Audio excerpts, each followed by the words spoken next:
À 72 ans, elle se sentait inutile, jusqu'à ce qu'un point de couture change sa vie.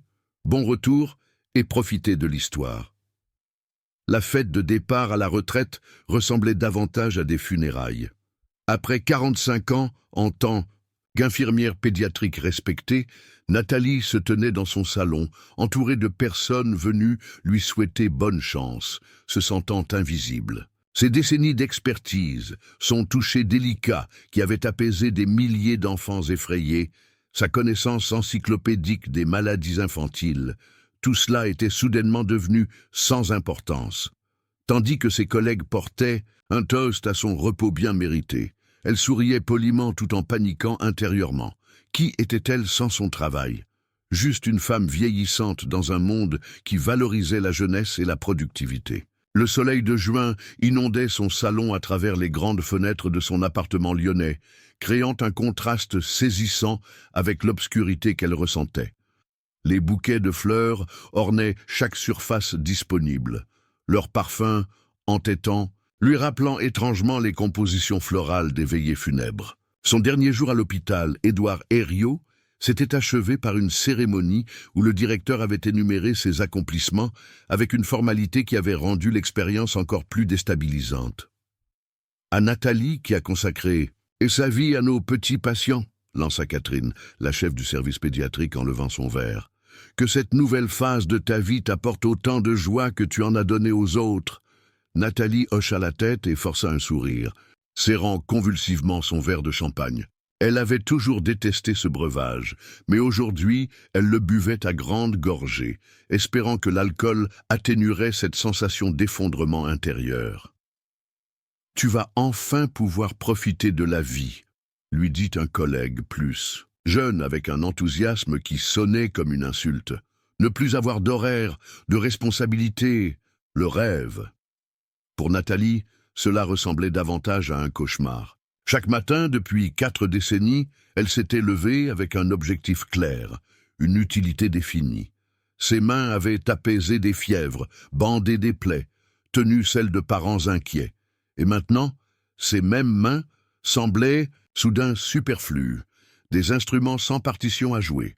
Son mari Philippe, retraité depuis 6 ans de son poste d'ingénieur, observait la scène depuis l'autre bout de la pièce. Il connaissait ce regard sur le visage de sa femme, cette inquiétude qu'elle tentait de dissimuler derrière son sourire professionnel, celui qu'elle réservait habituellement aux enfants les plus effrayés. Il savait que pour Nathalie, contrairement à lui, la retraite n'était pas une libération mais une sentence. Lorsque le dernier invité fut parti, Nathalie se tint immobile au milieu de son salon. Les verres vides, les assiettes à dessert abandonnées et les miettes de petits fours semblaient symboliser la fin brutale de quelque chose de vital.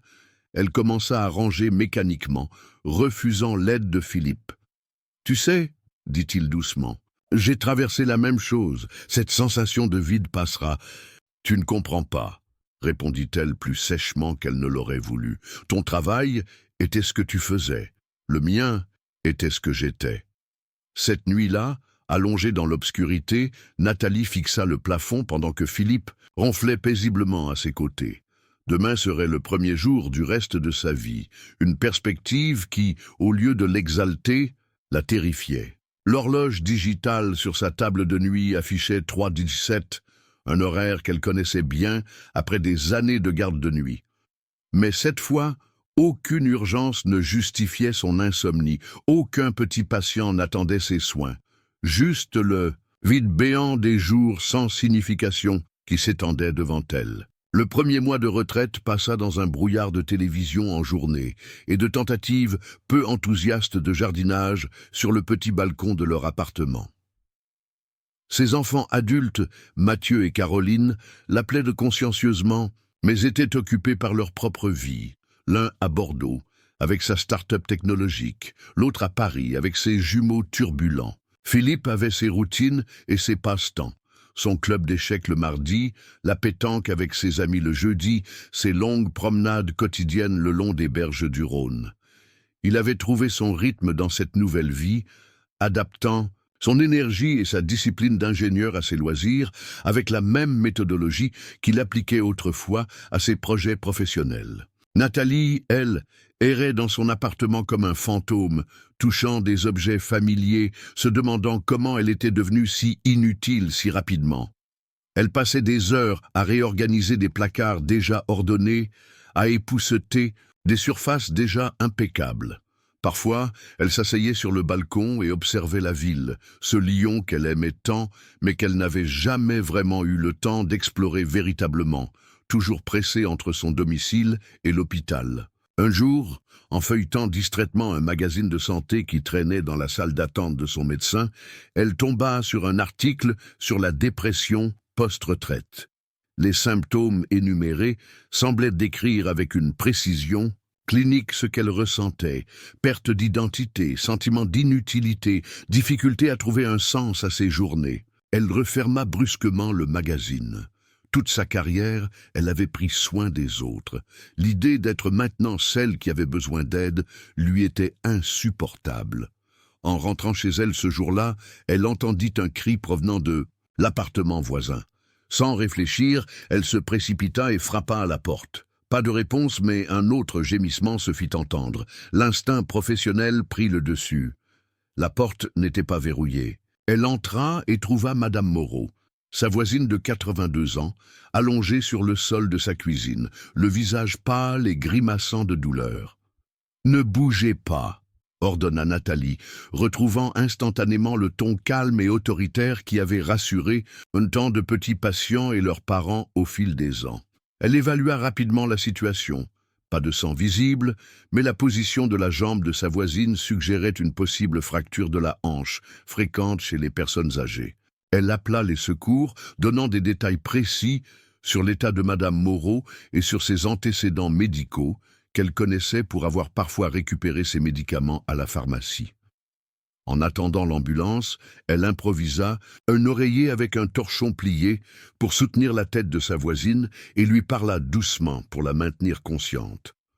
Lorsque les ambulanciers arrivèrent, Nathalie se recula instinctivement, son réflexe professionnel lui dictant de prendre en charge la situation entrant en conflit avec son statut actuel de simple voisine. Elle donna les informations nécessaires, mais quand l'un des ambulanciers commença à manipuler Madame Moreau d'une manière qu'elle savait inadaptée pour une suspicion de fracture de la hanche, elle ne put s'empêcher d'intervenir. « Excusez-moi, mais il serait préférable de la stabiliser différemment, » dit-elle, démontrant le geste avec précision. « J'étais infirmière pédiatrique, mais les principes restent les mêmes. » Le jeune ambulancier la regarda avec surprise, puis acquiesça, adoptant la technique qu'elle venait de montrer. « Merci, madame. C'est vrai que c'est plus sécuritaire comme ça. » Ce simple échange, la reconnaissance de son expertise, l'utilité immédiate de ses connaissances déclencha quelque chose en elle. Une étincelle dans l'obscurité qui avait envahi son existence depuis la retraite.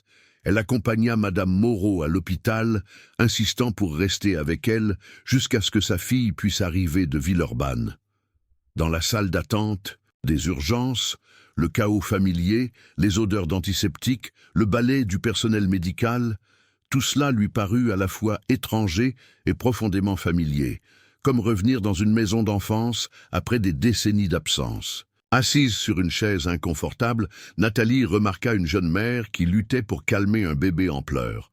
Sans réfléchir, elle s'approcha. « Puis-je vous aider ?» demanda-t-elle doucement. La femme, les yeux rougis d'épuisement, hocha la tête avec désespoir. « Rien ne fonctionne, » murmura-t-elle. « Il pleure depuis des heures. »« Puis-je » Nathalie tendit les bras et, après une brève hésitation, la mère lui confia le nourrisson. Avec des gestes experts, forgés par 4 décennies de pratique, Nathalie positionna le bébé contre sa poitrine, une main soutenant sa tête, l'autre effectuant de petits cercles apaisants dans son dos. Elle commença à se balancer doucement, tout en fredonnant une berceuse qu'elle avait chantée à des centaines d'enfants au fil des ans. En moins d'1 minute, les pleurs diminuèrent. En 3 minutes, le bébé dormait paisiblement. La jeune mère la regardait avec un mélange d'incrédulité et de gratitude profonde, des larmes silencieuses coulant sur ses joues. « Comment avez-vous fait ça ?» chuchota-t-elle. « 45 ans d'entraînement. répondit Nathalie, avec un sourire, en rendant délicatement l'enfant endormi à sa mère. C'est une question de toucher et de rythme. Votre bébé ressent votre anxiété. Si vous vous détendez, il se détendra aussi. Les larmes reconnaissantes de la mère déclenchèrent quelque chose en Nathalie, un rappel que ses connaissances avaient toujours de la valeur, que ses mains portaient encore leur magie, même sans le cadre officiel de l'hôpital. Ce même jour, en attendant des nouvelles de sa voisine, elle déambula dans la boutique de cadeaux de l'hôpital et remarqua une couverture pour bébé avec des broderies exquises. L'étiquette de prix la fit suffoquer, 85 € pour un ouvrage qu'elle aurait autrefois considéré comme un simple passe-temps. Elle avait appris la couture et la broderie auprès de sa grand-mère dans leur maison familiale de l'Ardèche, mais n'avait pas touché une aiguille depuis des décennies, trop absorbée par sa carrière et sa famille. Immédiatement, elle se souvint des après-midi passés dans le jardin de sa grand-mère, l'air embaumé de lavande, apprenant à créer des points délicats qui racontaient des histoires sans mots. Sa grand-mère lui disait toujours « Quand les mots ne suffisent pas, les mains parlent ». Cette nuit-là, après avoir appris que Madame Moreau avait effectivement une fracture de la hanche, mais se remettrait avec de la rééducation, Nathalie fouilla dans son placard et retrouva son vieux panier à couture. Les fils étaient desséchés, mais les aiguilles toujours aiguisées. Assise dans le salon silencieux, Philippe déjà couché, elle essaya de se rappeler les gestes. Ses premières tentatives furent maladroites, ses doigts arthritiques luttant pour se souvenir des mouvements. Mais progressivement, les rythmes familiers revinrent. La sensation du tissu sous ses doigts, la tension précise du fil, le plaisir simple de voir un motif émerger de rien, tout cela réveillait quelque chose qu'elle croyait perdu. Si tu aimes l'histoire, tape 5 dans les commentaires et abonne-toi pour plus de vidéos comme celle-ci. Sinon, tape 0. Cela m'aide à créer un contenu encore meilleur pour toi. On continue. Les jours suivants, Nathalie se plongea dans la redécouverte de cet art oublié.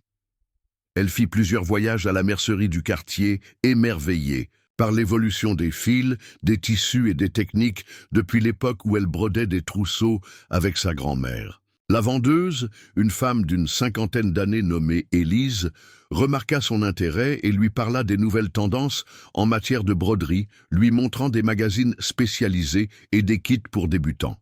« Oh, je ne suis pas débutante », sourit Nathalie, « juste très, très rouillée. » Elle acheta du tissu de coton doux, des fils colorés et commença à créer une simple couverture pour bébé avec de petits animaux brodés. Un lapin, un renard, un hérisson et un écureuil, habitant de la forêt enchantée qu'elle imaginait pendant ses longues nuits d'insomnie. Chaque point était un défi pour ses doigts raides, mais aussi une petite victoire, une affirmation qu'elle pouvait encore créer quelque chose de beau et d'utile. Philippe observait ce nouveau passe-temps avec curiosité. Après des semaines, à voir sa femme errer comme une âme en peine dans leur appartement, il était soulagé de la voir absorbée par quelque chose. Un soir, alors qu'elle était penchée sur son ouvrage sous la lampe du salon, il s'approcha et examina son travail. « C'est magnifique, » dit-il avec sincérité. « Je ne savais pas que tu pouvais faire ça. »« Moi non plus, » répondit-elle avec un petit rire. « Ou plutôt, j'avais oublié que je le pouvais. » Lorsqu'elle termina la couverture, elle la contempla avec un mélange de fierté et d'incertitude. Les points n'étaient pas parfaits, certains motifs légèrement asymétriques, mais l'ensemble dégageait une chaleur et une personnalité que les produits manufacturés ne pourraient jamais égaler. Le lendemain, elle apporta la couverture à l'hôpital comme don pour la maternité. Elle avait appelé au préalable pour se renseigner sur la procédure et avait été surprise d'apprendre que l'hôpital acceptait volontiers de tels dons pour les nouveau-nés dont les familles n'avaient pas les moyens de s'équiper correctement. À la réception du service de néonatologie, elle tendit timidement son paquet à l'infirmière de garde, une jeune femme qu'elle ne connaissait pas, une rare occurrence après tant d'années dans le même établissement. « C'est une donation, » expliqua-t-elle, « une couverture pour bébé. » L'infirmière déplia le tissu et ses yeux s'écarquillèrent. « C'est vous qui avez fait ça ?» demanda-t-elle, admirant les petits animaux délicatement brodés. C'est un travail extraordinaire. Nous manquons cruellement de ce genre d'articles personnalisés. Les parents vont adorer. La chaleur qui envahit Nathalie à cet instant était différente de tout ce qu'elle avait ressenti depuis sa retraite. Ce n'était pas la reconnaissance professionnelle à laquelle elle était habituée, mais quelque chose de plus personnel, plus intime, la satisfaction de savoir que ses mains créaient encore du réconfort. « Si jamais vous en avez d'autres, » ajouta l'infirmière en repliant soigneusement la couverture, « n'hésitez pas à les apporter. Nous avons toujours besoin de belles choses dans cet endroit. » En quittant l'hôpital, Nathalie se sentit plus légère qu'elle ne l'avait été depuis des mois. Sur le chemin du retour, elle s'arrêta à la mercerie et acheta suffisamment de matériel pour 3 nouvelles couvertures. Cette nuit-là, pour la première fois depuis sa retraite, elle s'endormit facilement, l'esprit rempli de motifs et de couleurs plutôt que d'anxiété et de vide. Les semaines suivantes établirent une nouvelle routine. Chaque matin, après le départ de Philippe pour ses activités, Nathalie s'installait près de la fenêtre du salon, son panier à couture à ses pieds, et travaillait méthodiquement sur ses créations. L'après-midi, elle rendait visite à Madame Moreau, qui se remettait lentement chez elle après son opération et lui montrait ses progrès. La vieille dame, ancienne professeure de français, appréciait ces visites qui rompaient sa solitude et admirait sincèrement le talent retrouvé de sa voisine. « Vous devriez en faire plus », suggéra Madame Moreau un jour, ajustant ses lunettes pour examiner de plus près une couverture ornée de motifs marins. « Pas seulement pour les bébés de l'hôpital, vous pourriez vendre ces merveilles. » Nathalie balaya l'idée d'un geste de la main. « Oh, ce ne sont que des passe-temps, des exercices pour mes vieux doigts. »« Ya sotisses !» répliqua Madame Moreau avec l'autorité d'une femme qui avait passé 40 ans à corriger des dissertations. « Il y a de l'art dans ces points. Et l'art mérite d'être partagé et rémunéré. » Cette conversation resta dans l'esprit de Nathalie alors qu'elle rendait visite à Caroline et ses jumeaux à Paris le week-end suivant.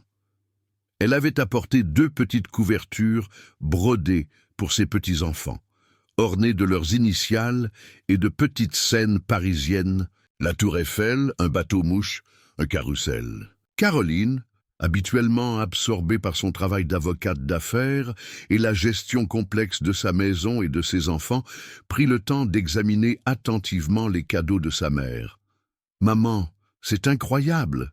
dit-elle avec sincérité. « Je ne savais pas que tu avais ce talent. Ta grand-mère m'a appris, » expliqua Nathalie, observant avec plaisir les jumeaux qui tracèrent du doigt les contours des motifs brodés. « J'avais juste oublié pendant un moment. » Plus tard dans la soirée, après que les enfants furent couchés, Caroline s'assit avec sa mère dans la cuisine. « Tu sais, dit-elle, en sirotant un verre de vin, tu pourrais vraiment faire quelque chose avec ça. »« Avec quoi ?» demanda Nathalie, bien qu'elle sache parfaitement de quoi parlait sa fille. « Tes broderies. As-tu vu les prix de ce genre d'articles faits main? Les jeunes parents adorent les choses artisanales, authentiques. Il y a un marché énorme. » Nathalie secoua la tête. « Je le fais pour le plaisir, pas pour l'argent. »« L'un n'empêche pas l'autre, » insista Caroline. Elle sortit son téléphone et montra à sa mère un site de vente en ligne spécialisé dans l'artisanat. « Regarde ces prix. Et franchement, la qualité n'est pas meilleure que la tienne. » Ce soir-là, dans la chambre d'amis de l'appartement de sa fille, Nathalie explora le site sur sa tablette. Les articles faits main, en particulier ceux destinés aux bébés et aux jeunes enfants, se vendaient effectivement à des prix qui lui semblaient presque indécents. Une simple couverture brodée, pas plus élaborée que celle qu'elle confectionnait, était proposée à 120 €. Le lendemain matin, Caroline la surprit en lui annonçant qu'elle avait créé un compte pour elle sur le site. « Caroline !» protesta Nathalie. « Je n'ai jamais dit que je voulais vendre quoi que ce soit. »« Tu n'as rien à perdre, » répondit sa fille avec la détermination qu'elle tenait clairement de sa mère. « Si rien ne se vend, tant pis. Mais je refuse de voir ton talent gâché alors que des gens paieraient pour avoir tes créations. Cette détermination culmina quand le moment fut venu de demander à l'infirmière en charge du service de néonatologie où Nathalie avait fait don de sa première couverture si le service accepterait des couvertures personnalisées pour les bébés de l'unité de soins intensifs. Un jour, en fin d'après-midi, alors que Nathalie venait de déposer sa 5e donation, l'infirmière chef du service, une femme énergique d'une 50aine d'années nommée Isabelle Dubois, l'intercepta dans le couloir. « Madame Laurent », appela-t-elle, « puis-je vous parler un instant ?» Le cœur de Nathalie s'accéléra. Avait-elle enfreint un protocole? Ces dons n'étaient-ils plus les bienvenus? « Bien sûr », répondit-elle, s'efforçant de paraître calme. Isabelle l'invita dans son bureau, un petit espace encombré de dossiers et de photos d'enfants, probablement d'anciens patients. « Vos couvertures sont remarquables », commença-t-elle sans préambule. « Les parents les adorent, surtout ceux dont les bébés sont en soins intensifs. Ces petites touches personnalisées, elles font une énorme différence dans un environnement aussi médical. »« Merci », dit Nathalie, soulagée. « C'est un plaisir de les faire. »« En fait, » continua Isabelle, « c'est de cela que je voulais. Vous parlez, nous avons un problème budgétaire. » Elle soupira. Les restrictions récentes nous obligent à réduire notre programme fournissant des couvertures aux nouveau-nés de l'unité néonatale. C'est terrible, je sais, mais les administrateurs considèrent cela comme non essentiel. Nathalie fronça les sourcils. Elle connaissait trop bien ces batailles budgétaires, ayant elle-même lutté pendant des années pour maintenir des programmes qu'elle jugeait essentiels au bien-être émotionnel des enfants et de leurs familles. « Je me demandais, » poursuivit Isabelle, « si vous seriez intéressé à coordonner un programme de volontaires. Des personnes comme vous qui pourraient créer des couvertures personnalisées pour nos bébés. Nous n'avons pas de budget pour... Vous payez, évidemment, mais... » « J'adorerais, » l'interrompit Nathalie, surprise par son propre enthousiasme soudain. « Je pourrais commencer immédiatement. Combien de naissances avez-vous en moyenne ?» Isabelle parut momentanément surprise par cette réponse immédiate, puis sourit. « Environ 20 prématurés par mois, restent plus d'une semaine. Ce sont ceux pour qui ces couvertures font la plus grande différence. »« 20 par mois !» répéta Nathalie, calculant mentalement. C'est beaucoup pour une seule personne, mais peut-être pourrais-je trouver d'autres volontaires. Exactement ce que j'espérais entendre, dit Isabelle avec un sourire chaleureux. Votre expérience en tant qu'infirmière sera précieuse pour comprendre les besoins spécifiques de ces bébés et de leurs familles. En quittant l'hôpital ce jour-là, Nathalie sentit quelque chose qu'elle n'avait pas éprouvé depuis sa retraite, un objectif clair, une mission, une raison de se lever le matin avec enthousiasme plutôt qu'avec appréhension. Allons-nous enfin découvrir ce qui pousse ces mères désespérées à abandonner leur nouveau-né devant l'hôpital? Les autorités restent impuissantes face à ce phénomène troublant qui ne cesse de s'amplifier dans notre ville. Au cours des 6 mois suivants, la vie de Nathalie se transforma. Ce qui avait commencé comme un passe-temps devint rapidement bien plus. Lorsque l'hôpital mentionna les coupes budgétaires dans leur programme fournissant des couvertures aux nouveau-nés en soins intensifs, elle se porta volontaire pour créer des couvertures personnalisées. Chacune présentait le nom du bébé et sa date de naissance, un petit chef-d'œuvre de réconfort pour des parents effrayés. Son premier défi fut de recruter d'autres volontaires.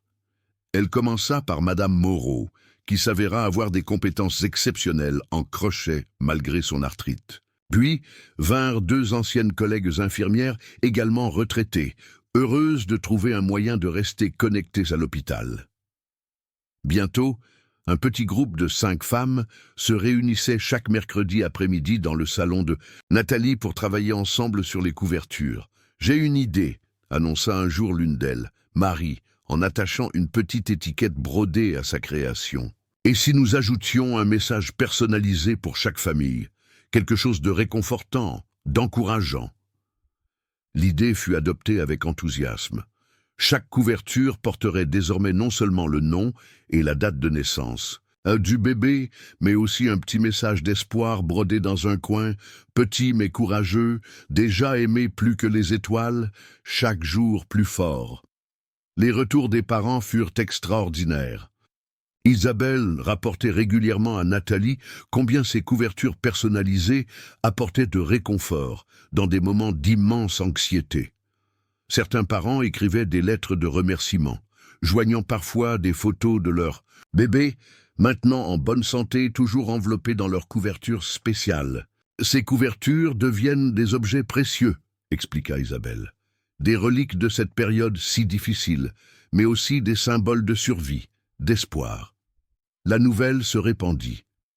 Un jour, Élise, la propriétaire de la mercerie, où Nathalie s'approvisionnait régulièrement, lui proposa un espace dans un coin de sa boutique pour exposer son travail.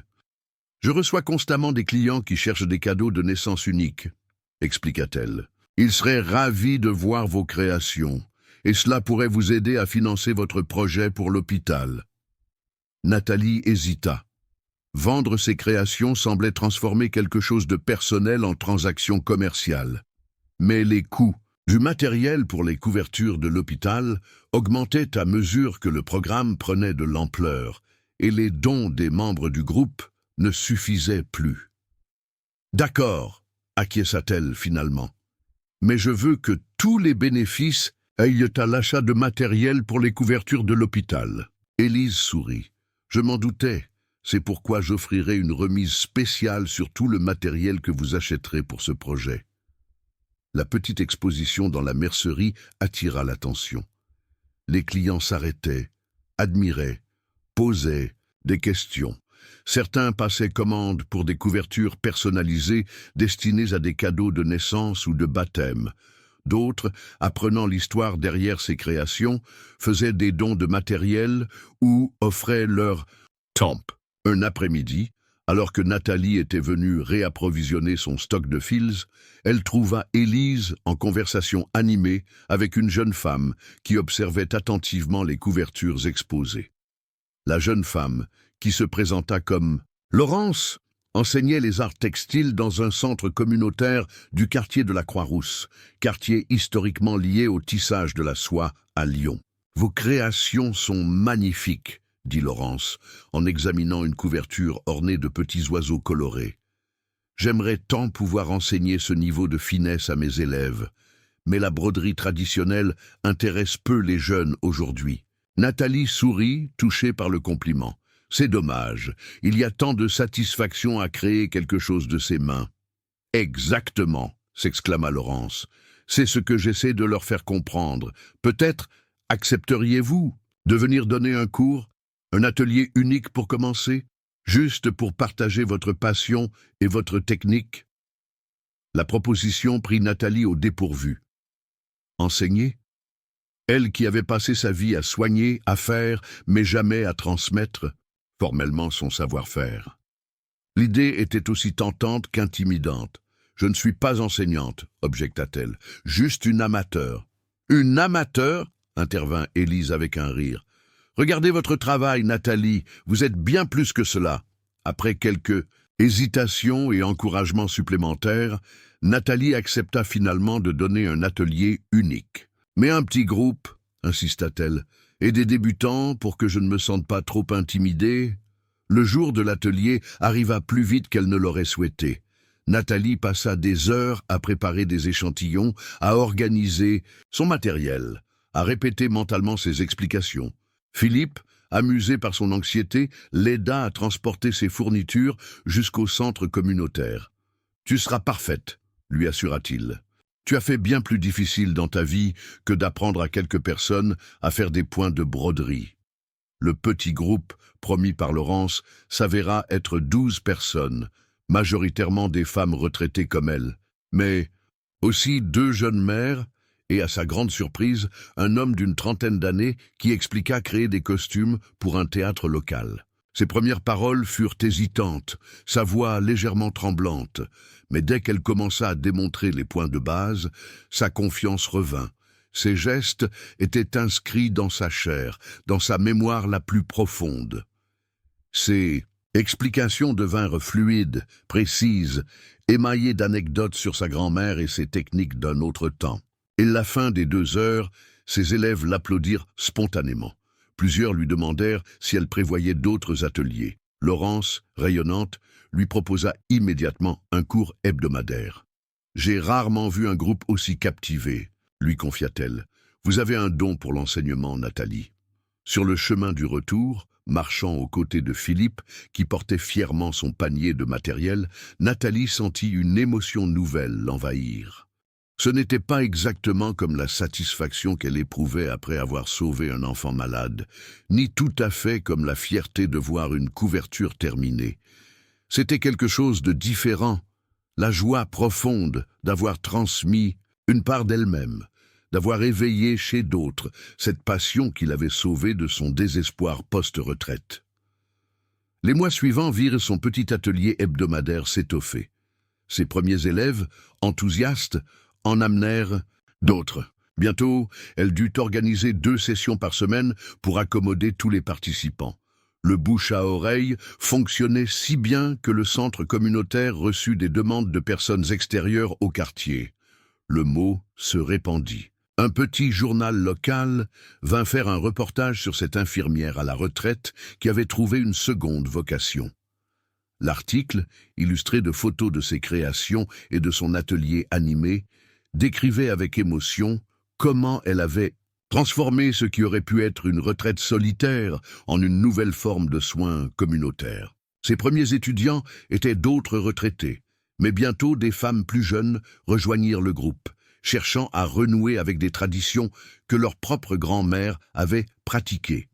Le monde en ligne, qui lui avait semblé si étranger, s'ouvrit soudainement à de nouvelles possibilités lorsque Caroline suggéra de vendre ses créations sur un site d'artisanat. « C'est simple, maman », insista Caroline lors d'une visite à Lyon. « Je t'aiderai à configurer tout ça.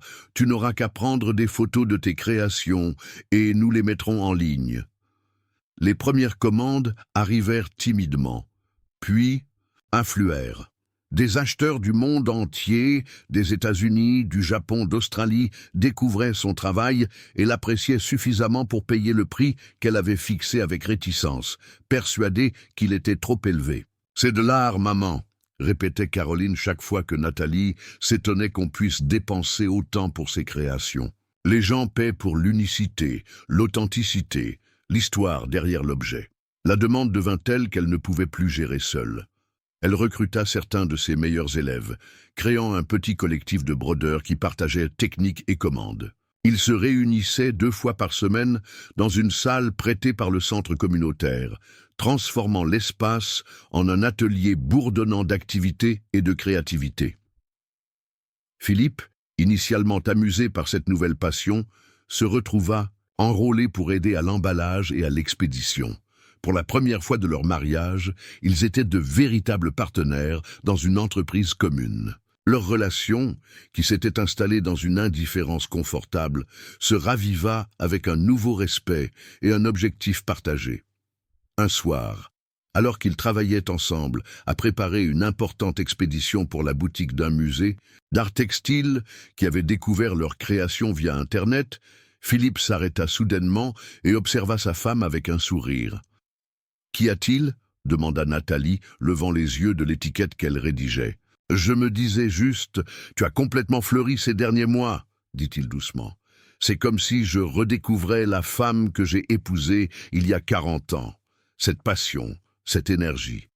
C'est beau à voir. » Nathalie sentit une chaleur envahir ses joues. Il était rare que Philippe exprime ainsi ses sentiments. « J'ai eu de la chance, » admit-elle. « Beaucoup ne trouvent jamais de seconde vocation après la retraite. »« Ce n'est pas de la chance, » corrigea Philippe en secouant la tête. « C'est du courage. Tu as refusé de disparaître, de devenir invisible comme tant d'autres. Tu as continué à chercher un sens, une utilité. » Ces mots résonnèrent profondément en Nathalie. Oui, elle avait refusé de disparaître. Elle avait lutté contre cette sensation d'effacement qui avait menacé de l'engloutir après sa retraite. Et dans cette lutte, elle avait redécouvert non seulement une compétence oubliée, mais une partie d'elle-même qu'elle croyait perdue. Lorsque le centre culturel local perdit son financement pour leur programme d'art textile, Nathalie fut approchée pour enseigner. Se tenant devant une salle de classe pour la première fois, ses mains tremblaient. Mais alors qu'elle démontrait le premier point simple, sa confiance revint. Ce n'étaient pas des enfants malades, mais le même instinct bienveillant qui avait guidé sa carrière d'infirmière trouvait une nouvelle expression dans l'enseignement. Un jour, en feuilletant un magazine de mode laissé par Caroline lors de sa dernière visite, Nathalie tomba sur un article consacré à la slow fashion et au retour des techniques artisanales dans la haute couture. L'article mentionnait plusieurs créateurs qui collaboraient avec des artisans traditionnels pour incorporer des éléments de broderie, de tissage ou de crochet dans leur collection. « Imagine », dit-elle à Philippe en lui montrant l'article, « ces grandes maisons de couture qui redécouvrent ce que nos grands-mères faisaient quotidiennement. Tu pourrais le faire aussi, » suggéra Philippe, moitié plaisantant. « Nathalie Laurent, brodeuse, haute couture. » Elle rit, écartant l'idée comme absurde. Pourtant, l'article continua à la faire réfléchir. La broderie n'était pas seulement un artisanat nostalgique ou un passe-temps de retraités, c'était une forme d'art vivante, évolutive, capable de s'adapter aux sensibilités contemporaines tout en préservant des techniques ancestrales. Inspirée, elle commença à expérimenter de nouvelles approches dans ses créations, mélangeant des motifs traditionnels avec des éléments plus modernes, jouant avec des combinaisons de couleurs inattendues, incorporant de petits éléments narratifs dans ses scènes brodées. Ses élèves, impressionnés par ses innovations, l'encouragèrent à poursuivre ses explorations artistiques. « Vous devriez exposer ces pièces », suggéra l'une d'elles, une ancienne galeriste à la retraite. « Elles méritent d'être vues comme des œuvres d'art, pas seulement comme des objets utilitaires. » L'idée d'une exposition semblait présomptueuse à Nathalie, elle qui avait passé sa vie à travailler dans l'ombre, à être utile sans chercher la reconnaissance. Pourtant, l'encouragement de son entourage la poussa à contacter une petite galerie associative du quartier qui mettait en avant des artistes locaux. À sa grande surprise, la directrice de la galerie, après avoir vu des photos de son travail, accepta immédiatement de lui consacrer une exposition dans le cadre d'un événement sur les arts textiles contemporains. « Votre approche est fascinante », lui expliqua-t-elle. « Ce mélange de techniques traditionnelles et de sensibilité moderne, cette façon dont vous racontez des histoires à travers vos points, c'est exactement ce que nous cherchons à mettre en valeur. Savez-vous vraiment ce qui se cache derrière les sourires des personnes âgées que vous croisez dans la rue? Leurs mains qui tremblent cachent parfois des talents insoupçonnés qui ne demandent qu'à renaître. » Les semaines qui suivirent furent intenses. Nathalie créa de nouvelles pièces spécifiquement pour l'exposition, explorant des thèmes plus personnels. Son enfance dans l'Ardèche, ses années à l'hôpital, sa crise identitaire après la retraite et finalement sa renaissance à travers la broderie. Chaque pièce racontait une étape de son parcours, formant ensemble une sorte d'autobiographie textile. Philippe l'observait travailler avec un mélange d'admiration et d'inquiétude, craignant qu'elle ne s'épuise. Mais Nathalie semblait puiser une énergie nouvelle dans ce projet artistique. Elle dormait peu, mais se sentait plus vivante qu'elle ne l'avait été depuis des années. Le véritable test vint lorsqu'un créateur de mode renommé repéra son style distinctif de broderie sur les réseaux sociaux où Caroline avait partagé des photos du travail de sa mère. Le designer la contacta, demandant une collaboration pour sa prochaine collection, sollicitant des techniques qu'elle n'avait jamais tentées. Elle faillit refuser, terrifiée par l'échec, mais sa nouvelle communauté d'artisans l'encouragea à accepter le défi. Ce fut une période d'apprentissage intense. Nathalie dut s'adapter aux exigences du monde de la mode, délais serrés, spécifications précises, matériaux parfois difficiles à travailler. Elle passa d'innombrables heures à perfectionner de nouveaux points, à tester différentes combinaisons, à recommencer lorsque le résultat ne correspondait pas à sa vision. « Je n'ai jamais vu quelqu'un aussi perfectionniste », commenta Philippe. Un soir, alors qu'elle défaisait pour la 3e fois un motif complexe. « Même quand tu étais infirmière, tu n'étais pas aussi dure avec toi-même. »« C'est différent, » expliqua-t-elle sans lever les yeux de son ouvrage. À l'hôpital, je suivais des protocoles établis. Ici, je crée quelque chose de nouveau. Il n'y a pas de manuel, pas de procédure standard. Cette liberté était à la fois grisante et terrifiante. Pour la première fois de sa vie, Nathalie n'avait pas de filet de sécurité, pas de structure institutionnelle pour la guider.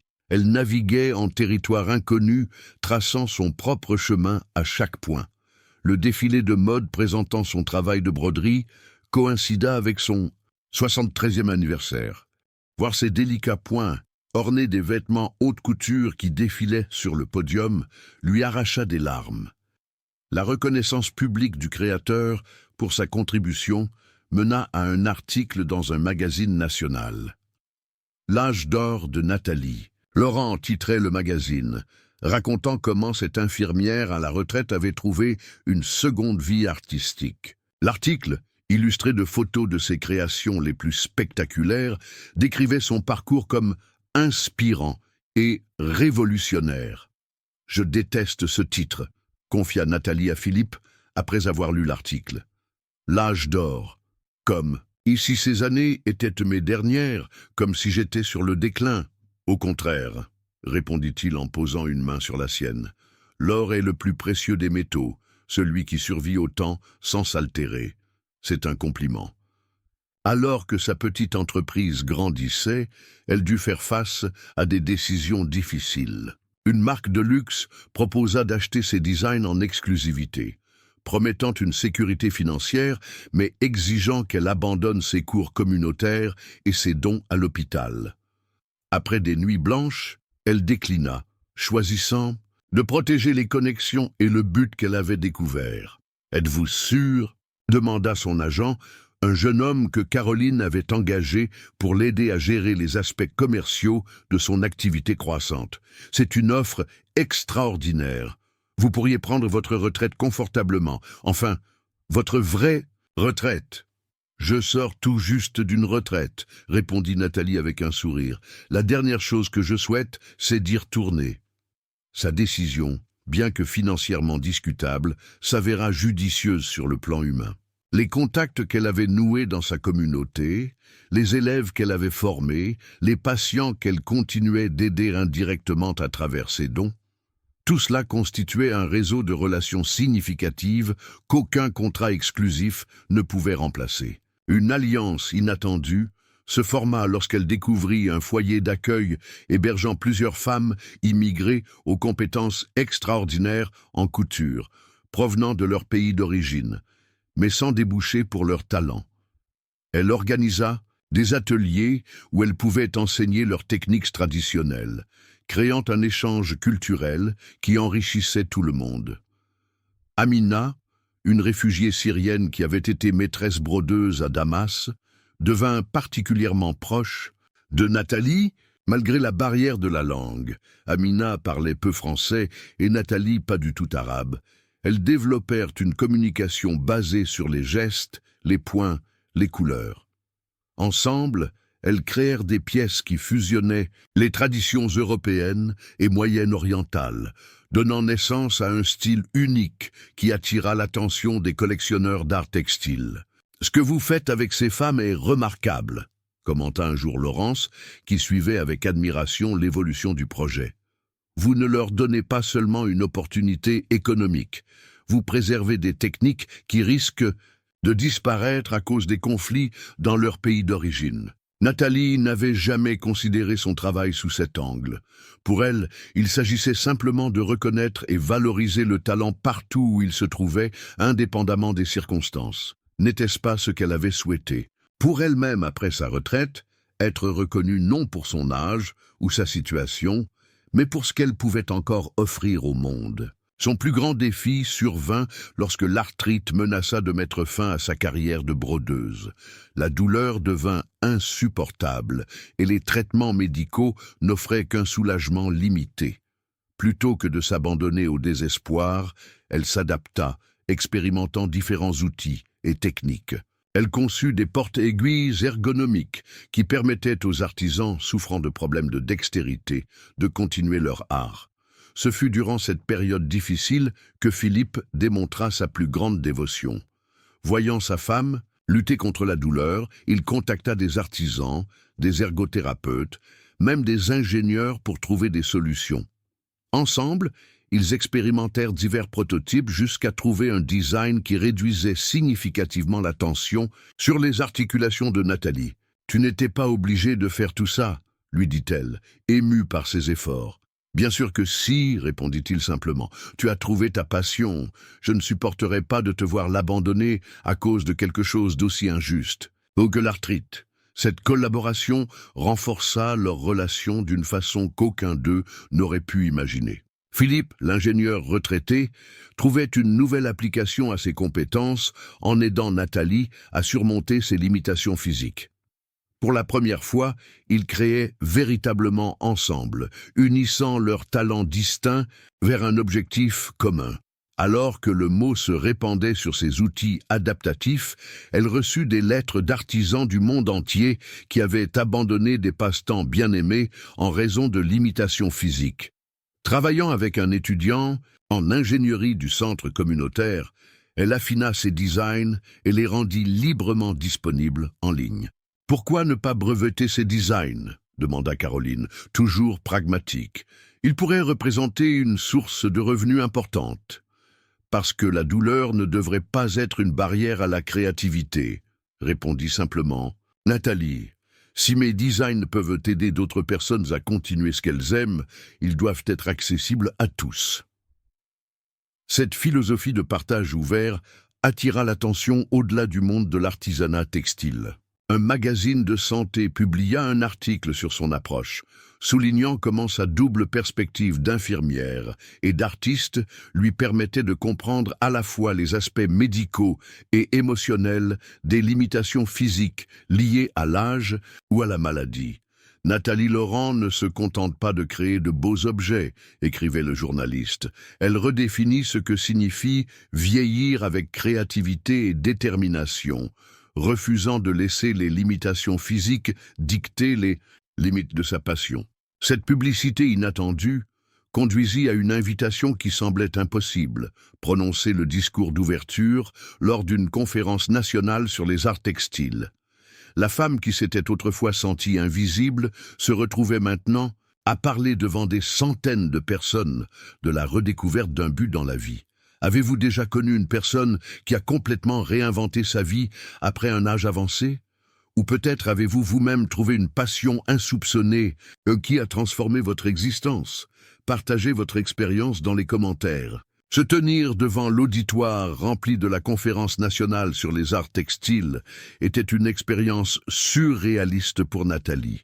Jamais elle n'aurait imaginé, lors de sa fête de départ à la retraite 2 ans plus tôt, qu'elle se retrouverait un jour à partager son expérience devant un public de professionnels, d'artistes et d'étudiants venus de tout le pays. Son discours, simple et sincère, raconta son parcours, depuis la sensation d'invisibilité post-retraite jusqu'à sa renaissance créative.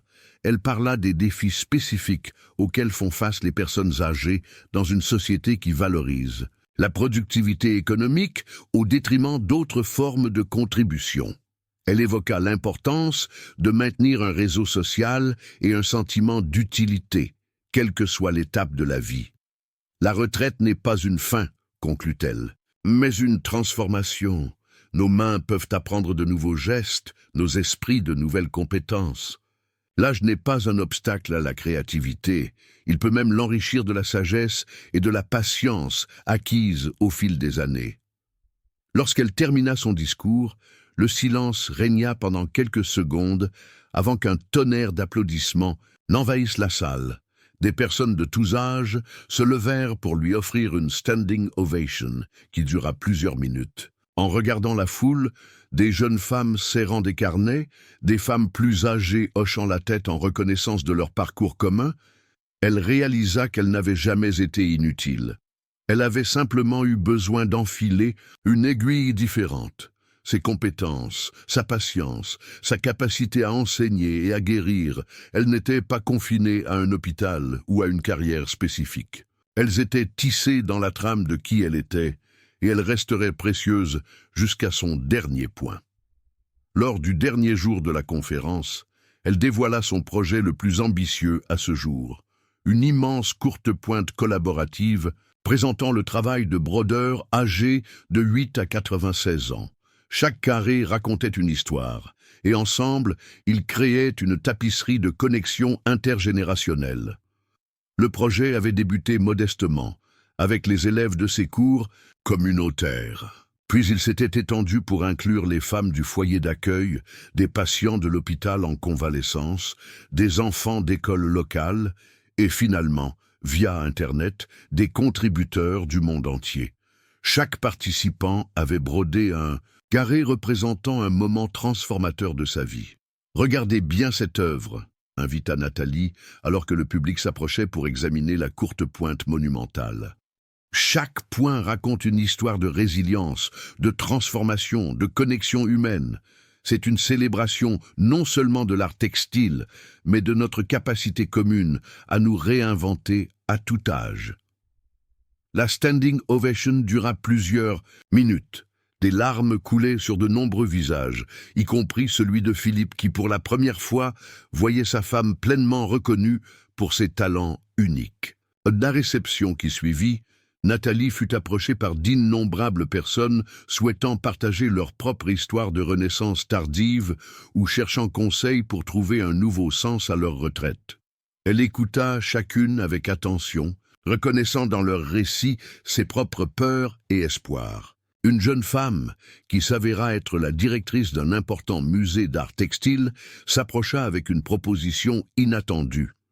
Créer une exposition permanente dédiée aux arts textiles comme outil de guérison et de transformation personnelle. Votre histoire et votre approche sont exactement ce que nous cherchons à mettre en valeur, expliqua-t-elle. Non pas seulement la technique ou l'esthétique, mais le pouvoir profondément thérapeutique de la création manuelle. Cette proposition ouvrit un nouveau chapitre dans la vie de Nathalie. Travaillant en étroite collaboration avec des art-thérapeutes, des ergothérapeutes et d'autres professionnels de la santé, elle développa des programmes spécifiquement conçus pour les personnes traversant des périodes de transition difficiles. Retraite, deuil, maladie chronique, réhabilitation. Son approche unique, combinant son expertise médicale d'infirmière et sa sensibilité artistique de brodeuse, apporta une dimension nouvelle à ce domaine émergent. Ces ateliers ne se concentraient pas seulement sur la technique, mais aussi sur le processus de guérison émotionnelle à travers la création textile. Le fil et l'aiguille peuvent recoudre plus que du tissu, aimait-elle dire à ses participants. Ils peuvent aussi recoudre l'âme lorsqu'elle a été déchirée par les épreuves de la vie. Une collaboration particulièrement significative naquit lorsqu'un hôpital pédiatrique la contacta pour développer un programme destiné aux enfants en longue hospitalisation. Revenir dans un environnement hospitalier, mais cette fois en tant qu'artiste plutôt qu'infirmière, fut une expérience profondément émouvante pour Nathalie. Ces jeunes patients, confrontés à des traitements difficiles et de longues périodes d'isolement, trouvaient dans la broderie simple que Nathalie leur enseignait un moyen d'exprimer leurs émotions, leurs peurs, mais aussi leurs espoirs. Les petites mains, même affaiblies par la maladie, créaient des œuvres d'une puissance émotionnelle saisissante. « Vous avez transformé notre service », lui confia un jour le médecin-chef de l'unité. « Avant votre programme, nous nous concentrions exclusivement sur la guérison physique. Maintenant, nous voyons à quel point la guérison émotionnelle et l'expression créative font partie intégrante du processus de rétablissement. » Pour Nathalie, cette reconnaissance, venue du monde médical qu'elle avait quitté avec tant de regrets, représentait une forme de réconciliation avec son passé. Elle n'avait pas abandonné sa vocation de soignante. Elle l'avait transformée, élargie, enrichie de nouvelles dimensions. Lors d'une exposition présentant les œuvres des jeunes patients, un visiteur demanda à Nathalie quel était son secret pour connecter si profondément avec ses enfants malades. « Je parle leur langage », répondit-elle simplement. « Pas celui. Des mots qui sont souvent inadéquats face à la souffrance, mais celui des mains qui créent, qui transforment la douleur en beauté. À 75 ans, Nathalie avait construit une vie plus riche et plus épanouissante qu'elle n'aurait jamais imaginé possible lors de cette fête de départ à la retraite qui lui avait semblé marquer la fin de son utilité. Sa maison était devenue un lieu de rassemblement pour artistes, soignants, chercheurs, tous attirés par cette femme qui avait trouvé le moyen de fusionner art et guérison d'une manière totalement nouvelle. Philippe, témoin quotidien de cette métamorphose, s'émerveillait de la trajectoire imprévue de leur vie commune. Lui, qui avait craint que la retraite ne creuse un fossé entre eux, se retrouvait plus proche que jamais de sa femme, partageant non seulement son quotidien, mais aussi sa mission. « Tu sais, » lui dit-il un soir alors qu'ils préparaient ensemble le matériel pour un nouvel atelier, « je me demande parfois ce qui serait arrivé si Madame Moreau n'était pas tombée ce jour-là. Si tu n'avais pas redécouvert ton pouvoir aux guérisons. » Nathalie réfléchit un moment, puis sourit. « Je crois que j'aurais fini par trouver mon chemin, d'une manière ou d'une autre. La vie a une façon de nous guider vers notre véritable vocation, même lorsque nous croyons l'avoir perdue. Que ferez-vous lorsque votre carrière principale prendra fin? Imaginez-vous déjà votre deuxième acte, ou redoutez-vous la page blanche qui s'ouvre après la retraite? Les défis qui semblent nous détruire peuvent parfois nous reconstruire d'une façon que nous n'aurions jamais imaginée. Après avoir posé sa question résonnante dans le silence de la grande salle de conférence, Nathalie descendit lentement les marches qui menaient à l'arrière-scène. Son cœur battait encore la chamade, mais un sourire sincère éclairait son visage. Elle se souvenait de ce sentiment de vide, de cette impression d'avoir perdu jusqu'à la raison d'être qui l'avait définie pendant 45 années. Et maintenant, quelques années seulement après sa retraite, elle se trouvait au centre d'un mouvement qui redéfinissait la manière dont notre société envisage la vieillesse et la créativité. De retour chez elle, les cartons d'invitation, de courriels et de propositions de collaboration s'entassaient sur la table de la cuisine. Des hôpitaux du monde entier sollicitaient son expertise pour lancer des programmes d'art-thérapie, des municipalités lui proposaient de diriger des ateliers intergénérationnels, et même des maisons de retraite cherchaient à intégrer la broderie dans leurs activités quotidiennes. Nathalie réalisa alors qu'elle était passée du statut de simple retraitée à celui de phare pour tous ceux qui, à tout âge, craignaient de se retrouver sans utilité. Un matin, elle reçut un appel de Caroline. Un petit éditeur lyonnais souhaitait publier un livre relatant son parcours, entre témoignages de patients, extraits de ses carnets de broderie et conseils pratiques pour accompagner la reconversion après une longue carrière. Le manuscrit, mis en page par sa fille et agrémenté de photos prises par Philippe, fut prêt en quelques semaines. À la première présentation, dans une librairie du Vieux Lyon, la file d'attente débordait dans la rue. Les applaudissements fusèrent lorsque Nathalie prononça quelques mots d'introduction humblement, avant de signer avec patience chaque exemplaire. Bientôt, son livre fut traduit en anglais, espagnol et italien. Des conférences internationales la conduisirent à New York, Barcelone, Milan, mais aussi à Tokyo et à São Paulo. Partout, on lui parlait de la même difficulté, le sentiment d'invisibilité qui envahit beaucoup de personnes à l'aube de la retraite. Et partout, on lui demandait comment lutter contre cette angoisse. « Rappelez-vous, » expliquait-elle inlassablement, « nos mains et nos esprits ne s'enterrent pas avec notre dernier jour de travail. Ils chuchotent simplement une autre histoire, un autre fil à tirer. » À 75 ans, elle décida de fonder l'association Fil de Vie, dont l'objectif était de proposer des ateliers de créativité manuelle, broderie, tricot, sculpture sur bois, mosaïque, pour les seniors, mais également pour les personnes en reconversion ou en rééducation après un accident. Grâce à un réseau de bénévoles et à des partenariats publics-privés, elle mit en place un programme pilote dans 5 régions françaises. L'évaluation scientifique menée par une équipe de psychologues confirmait ce qu'elle pressentait. La pratique régulière d'un art manuel réduit l'anxiété, améliore la motricité fine, renforce le sentiment d'appartenance et redonne confiance en soi. Les témoignages affluaient. René, ancien chef de chantier, retrouva sa dextérité et la joie de créer des objets qu'il offrait à ses petits-enfants. Hélène, professeure de lettres, apprit à tailler le bois et construisit sa première boîte à bijoux. Jean et Françoise, retraités depuis peu, découvrirent ensemble la mosaïque et ravivèrent une complicité qu'ils croyaient éteinte par les années.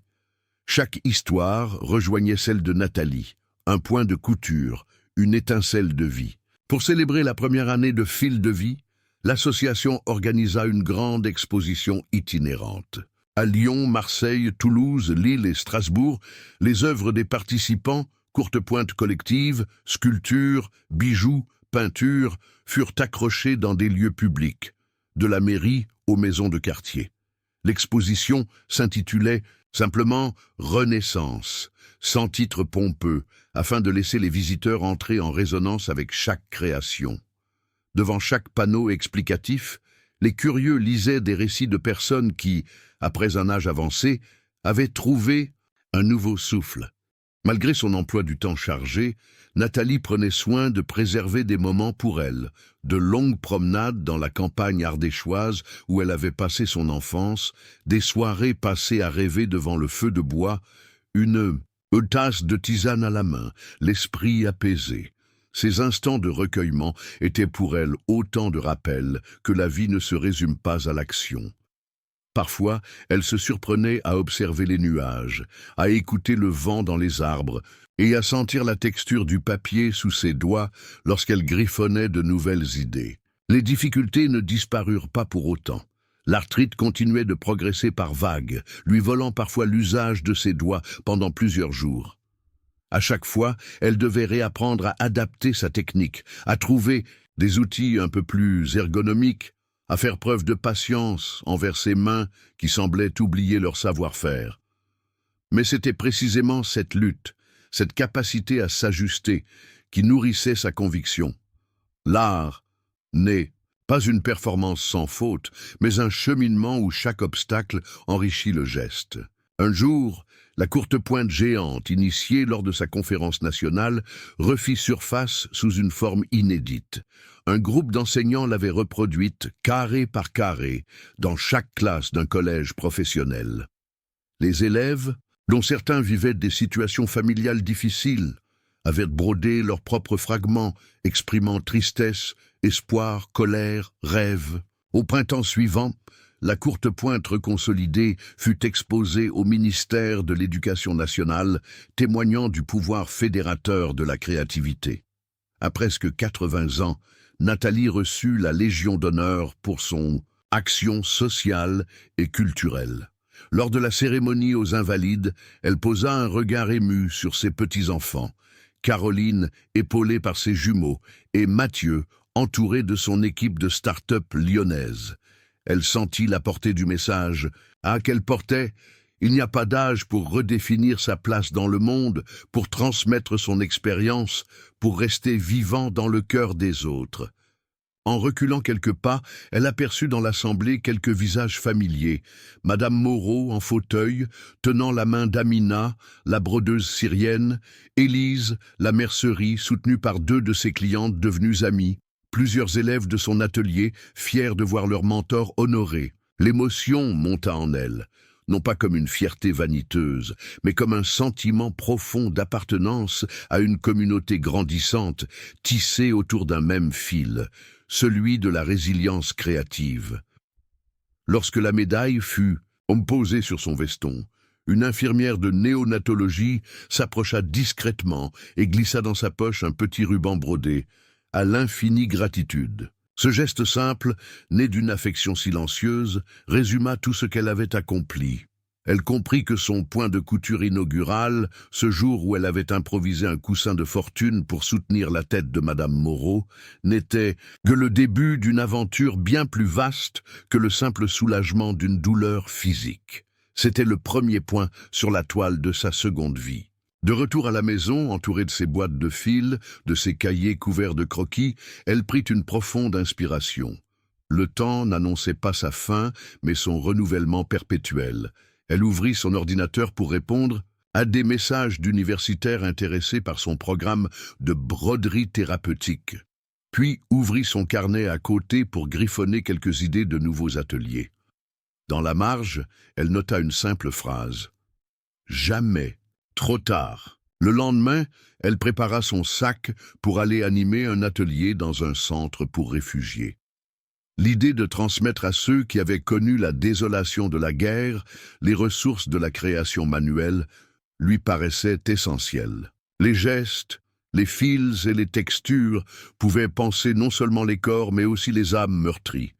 Elle imaginait déjà les sourires, la concentration, la transformation silencieuse de participants qui, pendant un instant, redeviendraient des artistes, des créateurs de leurs propres histoires.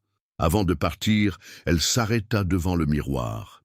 Les rides sur son visage témoignaient des années écoulées, de la fatigue, des rires et des larmes. Elle effleura du bout des doigts la médaille sur sa poitrine, puis ajusta sa veste. Elle murmura avec la voix posée et empreinte de la sagesse qu'elle avait patiemment tissée.